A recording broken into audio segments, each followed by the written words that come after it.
कभी आपने सोचा है अचानक से कभी ऐसे पावर्स आपको मिल जाएं जो इस वर्ल्ड में आपको सबसे स्ट्रांग बना दें, आप जो चाहो वो कर सको। आज की स्टोरी कुछ ऐसी है। हेलो, मैं बताकू। कहानी शुरू होती है एक पीसफुल सिटी में।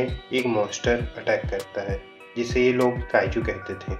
इमरजेंसी काइजू अलर्ट पूरी सिटी में बजने लगता है और लोगों को सेफ्टी एरिया में ले जाया जाता है। ये मॉन्स्टर बहुत बड़ा था और लगातार सिटी को डिस्ट्रॉय करते जा रहा था। तभी डिफेंस फोर्स वहां आती है और उस पर हमला करना स्टार्ट करती है। इतने बड़े मॉन्स्टर से लोग लेकिन डर नहीं रहे थे। वो ये देख रहे थे कि कौन सी डिफेंस फोर्स की डिवीजन इसका सामना करने आएगी। अब की बारी थर्ड डिवीजन यहाँ आई थी और वो काइजू को डैमेज करते जा रहे थे। एक लड़की जो थर्ड डिवीजन की थी अपने साथ एक बड़ा कैनन लाई थी और इस कैनन से एक इमेंस पावर का यूज करके वो उस काइजू में एक बड़ा होल कर देती है और उसे मार देती है। इसके बाद हमारे मेन प्रोटैगनिस्ट जिसका नाम काफका था की एंट्री होती है। वो ये देखकर अमेज हो जाता है कि ये काइजू कितना बड़ा था। उस मॉन्स्टर के बॉडी पार्ट सब तरफ बिखर गए होते हैं तो वो अपने ग्रुप को कहता है शायद आज उन्हें ओवर टाइम करना होगा। पास में सिटीजन डिवीजन 3 का स्वागत कर रहे थे क्योंकि वो आज के हीरो थे। उन्होंने बिना किसी कैजुअलिटी के अपना काम पूरा किया था। काफका वहां आता है। थर्ड डिवीजन मॉन्स्टर को खत्म करके जा रही थी और काफका मॉन्स्टर की ओर आ रहा था क्योंकि उसका काम ही बैटल के बाद शुरू होता था। वो और उसका ग्रुप ऐसा काम करते थे जिस बारे में ना कोई जानता था और ना किसी को पड़ी थी। वो डिफीट काइजू को डिस्पोज करने का काम करते थे और सिटी को साफ रखते थे। काफका ऐसा ही करता है और एक सैंपल ड्रोन में भेज देता है। ये बैटल उतना ग्लैमरस नहीं होता जितना बीच से फाइट करना था, लेकिन ये एक बैटल था जो जरूरी भी था। इस बैटल को हम तब देखते हैं जब काफका किसी को एक बॉडी पार्ट को हैंडल करने से मना करता है लेकिन वो मानता नहीं। ये पार्ट एक्सप्लोड हो जाता है और एक पर्सन उसके लिक्विड से जल जाता है। लकीली काफका इसका ट्रीटमेंट जानता था तो वो सिचुएशन कंट्रोल कर लेता है। उनके सामने अभी पूरा काम बाकी था। तब काफका बॉस को पागल कहता है कि कैसे हम इस मैस को एक वीक में साफ कर लेंगे। तभी काफका को बताया जाता है कि उसे किसी डिफरेंट एरिया में वर्क करना है क्योंकि उनके स्टाफ कम थे। वो ये सुनकर शॉक हो जाता है कि वो पिछवाड़े की सफाई करने जाएगा। काफका को वहां जबरदस्ती ले जाया जाता है। तब वो डिस्कस करते हैं कि पिछवाड़ा कितना गंदा है। काफका वहां पहुंचता है तब उसे देखकर उसे उल्टी आने लगती है, लेकिन वो हार्ड वर्कर था तो काफका सब भूलकर साफ करने बढ़ता है। उस रात काफका थका हारा घर पहुंचता है। वो सब कुछ करता है जिससे उस मॉन्स्टर का स्मेल उससे जा सके। तभी थर्ड डिवीजन के बारे में रिपोर्ट आती है जिसकी कैप्टन का नाम मीना था। बस 27 साल की मीना न सिर्फ यंगेस्ट कैप्टन थी, उसने 100 से ज्यादा काइजूस को डिफीट किया था। पास्ट में काफका और मीना दोनों फ्रेंड थे। वो इमोशनल हो जाते हैं जब काफका उसे कहता है दोनों एक साथ काइजू एलिमिनेट करेंगे। मीना बहुत स्ट्रांग और फेमस थी तो उसे डिफेंस फोर्स का कैप्टन बना दिया गया। काफका सोचता है कि वो कैसे डिफरेंट साइड में रह गया, लेकिन ये थॉट बहुत डिप्रेसिंग था तो वो ये ना सोचने का ट्राई करता है। वो खुद को दिलासा देता है कि क्लीनिंग का काम भी लोगों के लिए बहुत जरूरी था और वो यहाँ जैसा चाहे वैसा खाना खा सकता था और उसके पास रहने के लिए एक अपार्टमेंट भी है। काफका खुद को दिलासा देता है और सोने चले जाता है।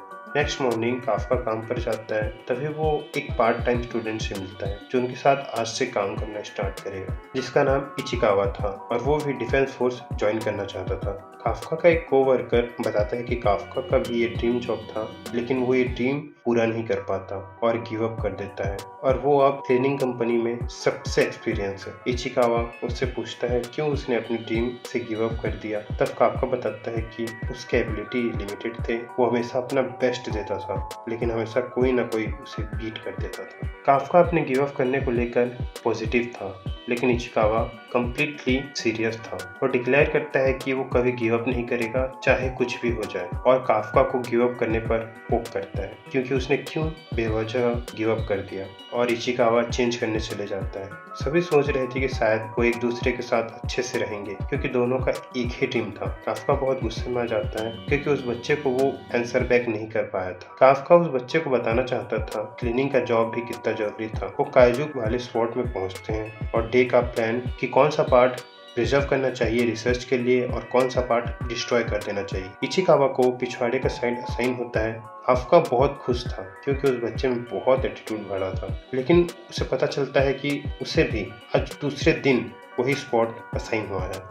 वो बहुत नाराज हो जाता है, लेकिन तब उसे बताया जाता है कि ऐसा इसलिए कि वो इंटेस्टाइन की सफाई अच्छी तरह करता था। तो काफ्का ब्लश करता है और सबको अपनी स्किल दिखाने के चक्कर में मान जाता है। बॉस कहता है कि काफ्का कितना कंप्लेन करता है, लेकिन वो ये भी मानता है कि काफ्का एक अच्छा वर्कर भी था। अगर वो एग्जाम पास कर लेता तो वो एक अच्छा डिफेंस फोर्स ऑफिसर भी होता। काफ्का इचिकावा को खराब फील करते थे बहुत खुश होता है कि वो इस एक्सपीरियंस से बहुत गंदा फील कर रहा था, लेकिन उसका भी हालत इचिकावा जैसा ही खराब था और वो खुद को कंट्रोल कर रहा था कि कहीं वो उल्टी ना कर दे। तब काफ्का देखता है कि वो बच्चा ज्यादा कुछ खाने के लिए नहीं लाया था। तब इचिकावा रूडली कहता है कि उसे ज्यादा भूख नहीं है। तब काफ्का उसे विटामिन ड्रिंक देता है और कहता है कि अगर तुम खाना ठीक से नहीं खाओगे तो सेकंड हाफ में उतना काम नहीं कर पाओगे। काफ्का उसे कुछ नोज प्लग्स भी देता है। इचिकावा मना करता है, लेकिन काफ्का इंसिस्ट करता है कि हेल्प करेगा। दिन खत्म होने पर सब खुद को साफ करते हैं और एक ग्रुप वहां से चले जाता है।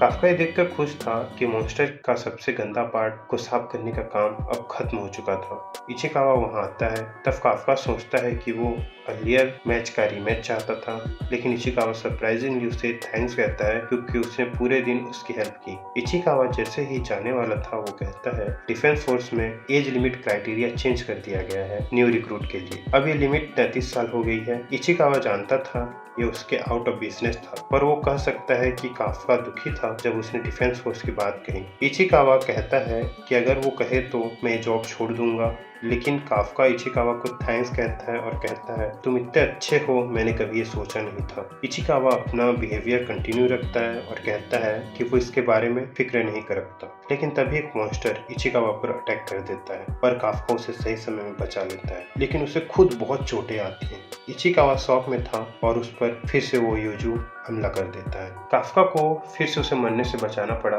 काफ्का उसे कहता है कि यहाँ से भाग जाओ जल्दी से जल्दी, लेकिन वो काफ्का को छोड़कर जाने से मना करता है। काफ्का इचिकावा को याद दिलाता है कि उसे डिफेंस फोर्स ज्वाइन करना है, अगर वो यहाँ मर गया तो वो ज्वाइन नहीं कर पाएगा। काफ्का इचिकावा को फिर जाने को कहता है और इचिकावा वहाँ से चला जाता है। काफ्का उस खतरनाक मॉन्स्टर को अपनी तरफ आकर्षित करता है और स्ट्रीट में भागने लगता है और बहुत मुश्किल से उसके अटैक को डॉज करते रहा था। तब काफ्का एक पतली गली में दौड़ता है और एक ग्लास विंडो से छलांग लगाता है। तब काफ्का को याद आता है कि कैसे मीना और काफ्का अपना स्कूल और अपना घर सब कुछ गवा चुके थे। काफ्का काइजू से गुस्सा था क्योंकि उसकी वजह से वो अपना पोकेमॉन गेम पूरा नहीं कर पाया। तब मीना बहुत डिसअपॉइंटेड थी ये सुनकर कि बस उसे अपनी स्टूपिड गेम की पड़ी है, लेकिन काफ्का बस माहौल ठंडा करने के लिए कह रहा था। मीना बहुत दुखी थी क्योंकि उसकी मिको नाम की एक कैट भी मर चुकी थी। वो दोनों काइजू के किए डैमेज को देखकर सीरियस हो जाते हैं और वो दोनों एक साथ डिक्लेयर करते हैं कि वो दोनों डिफेंस फोर्स ज्वाइन करेंगे। वो दोनों एक दूसरे को इस क्रेजी आइडिया के लिए इंसल्ट करते हैं क्योंकि वो दोनों बस अभी एक बच्चे थे, लेकिन बाद में वो कंपटीशन करने का डिसाइड करते हैं कि देखते हैं कौन सबसे कूलेस्ट ऑफिसर बनेगा। काफ्का मीना को कहता है कि वो दोनों ऐसा कर सकते हैं और दोनों डिक्लेयर करते हैं कि वो एक साथ सभी काइजू को खत्म कर देंगे। Back to present. काफ्का सोचता है कि वैसा नहीं हुआ जैसा हमने सोचा था और उसे वहां से भागना भी जरूरी था क्योंकि वो मॉन्स्टर बिल्डिंग को तोड़कर काफ्का के पास आते जा रहा था। काफ्का मॉन्स्टर का सामना करने का डिसाइड करता है और इसके लिए उसे उसके लेग्स पर हमला करना था। अनफॉर्चुनेटली काफ्का उसके सामने कोई चांस नहीं रखता था। तभी मॉन्स्टर काफ्का पर हमला कर देता है। तब काफ्का सोचता है कि क्यों मेरे साथ ऐसा हुआ। काफ्का चिल्लाता है और काफ्का चल भी नहीं सकता क्योंकि उसका पैर टूट गया था। तब वो अपना सारा होप छोड़ देता है और मॉन्स्टर उसे खाने बढ़ता है। तभी इचिकावा सही समय में उसे आकर बचा लेता है। काफ्का उसे बेवकूफ़ कहता है। तब इचिकावा बताता है कि वो पहले ही डिफेंस फोर्स को यह बात बता चुका था। काफ्का उसे अकेले आने के लिए डांटता है, लेकिन इचिकावा कहता है अगर वो अभी नहीं आया होता तो काफ्का भी नहीं बचता और वो कभी एक डिफेंस ऑफिसर भी नहीं बन पाता। तब काफ्का को अपना फ्लैशबैक याद आता है जब वो डिफेंस फोर्स का रिजेक्शन लेटर पाया था और उसके सारे सपने टूट गए थे। वो खुद को बहुत कष्ट करता है यूजलेस होने के लिए। तभी इचिकावा को मॉन्स्टर दूर फेंक देता है। काफ्का बहुत फ्यूरियस था क्योंकि वो जना सा भी चेंज नहीं हुआ था। न ही वो अपने फ्रेंड्स को बचा पाया था और न ही अभी इस नए कोवर्कर को बचा पा रहा है। काफ्का फ्रस्ट्रेशन से चिल्लाता है।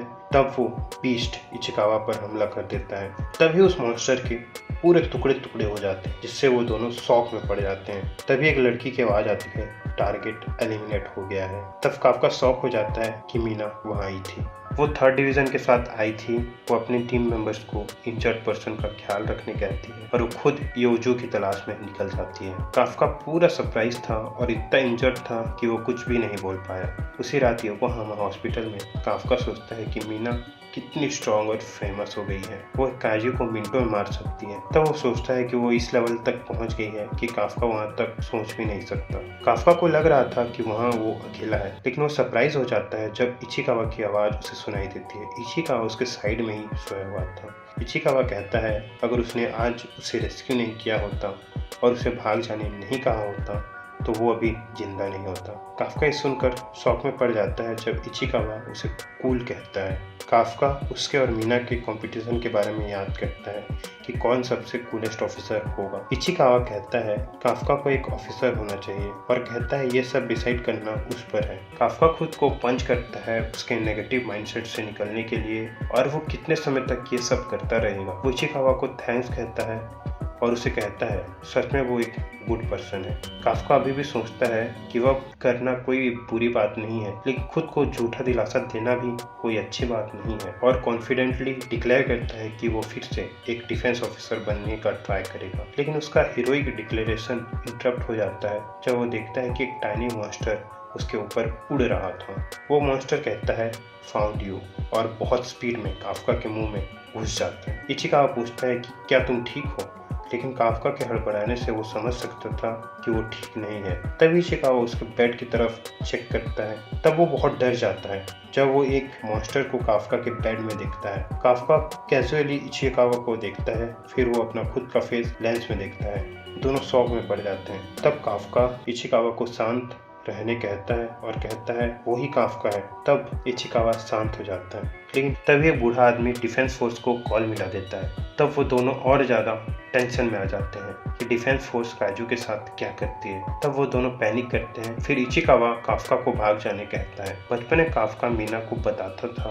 कि एक काइजू को कैसे रोका जाए। मीना नोट्स बनाती थी कि उसे बस उसके लेग्स पर ज्यादा हमला करना है। मीना मॉन्स्टर से लड़ने के सोचने भर से डर जाती थी। तब काफका वादा करता है जब तुम्हें हेल्प की जरूरत होगी, जब तुम डरी होगी, मैं तुम्हारे साथ रहूंगा। बैक टू प्रेजेंट मीना सोचती है कि वो सब कुछ झूठ था। तभी मीना को इन्फॉर्म किया जाता है कि काइजू योकोहामा हॉस्पिटल में देखा गया है। तब वो कहती है वो ये खुद से हैंडल कर लेगी। वो उसके ऑफिसर्स को निकलने कहती है और वो उस काइजू को एलिमिनेट करने निकलती है। दूसरी बचपन की यादों में मीना काफका का मजाक उड़ा रही थी कि उसने ऐसा कहा कि वो जब स्केयर होगी तो काफका उसके साथ होगा। काफका बहुत एम्बैरस फील कर रहा था, तो वो कहता है कि ये बात वो किसी को ना बताए, लेकिन मीना इसके लिए ग्रेटफुल थी तो वो उसे थैंक्स कहती है और कहती है जब तक हम साथ हैं कोई डरने की बात नहीं। बैक टू प्रेजेंट मीना उसके डिवीजन को असेंबल कर चुकी थी और वो वहाँ एक काइजू को एलिमिनेट करने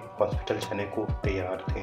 तभी पूरे सिटी में अलार्म बजने लगता है कि काइजू से बचने के लिए सभी शेल्टर में छुप जाएं। हॉस्पिटल में दोनों पैनिक कर रहे थे कि वो ओल्ड मैन काफका को देखकर कितना डर गया था। इचिकावा सोचता है कि वो मिसअंडरस्टैंडिंग क्लियर कर सकता है अगर काफका थोड़ा स्माइल करते तो, लेकिन काफका जब स्माइल करता है तो वो और ज्यादा टेरिफाइंग लगता है। ये बिल्कुल काम नहीं कर रहा था और वो ओल्ड मैन पूरा बेहोश हो जाता है। काफका उसकी हेल्प करने बढ़ता है, लेकिन वो खुद की पावर से शॉक हो जाता है। उसके बस छूने भर से वो एरिया डिस्ट्रॉय हो जाता है। काफका को भरोसा नहीं होता कि ये सब उसने किया और बाकी पेशेंट्स भी काइजू को देख लेते हैं। इचिकावा को लगता है डिफेंस फोर्स यहाँ पहुंचने ही वाली होगी, तो वो दोनों यहाँ से भागने को तैयार थे। काफका विंडो से एस्केप करने जाता है, लेकिन वो फिर शॉक में पड़ जाता है जब उसके छूने भर से पूरी वॉल डिस्ट्रॉय हो जाती है। काफका को समझ नहीं आ रहा था कि उसके साथ क्या हो रहा है, लेकिन उसके पास इसका टाइम भी नहीं था क्योंकि अब सब लोग पैनिक कर रहे थे। वो दोनों विंडो से कूद जाते हैं, लेकिन काफका